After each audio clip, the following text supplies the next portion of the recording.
5 reasons bakit mas maganda ang mag-online business. Una, flexibility. Kayang-kaya natin siyang gawin anytime, anywhere, as long as may internet connection. Pangalawa, low marketing cost.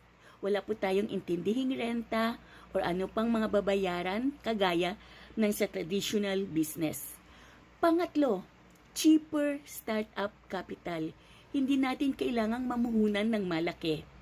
Pang-apat, easier and faster transactions at madali pa po siyang i-monitor.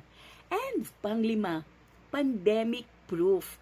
Sabi nga ni Bill Gates, if your business is not online, your business is out of business. Kaya kahit wala po kayong experience, kayang-kaya niyo po siyang gawin.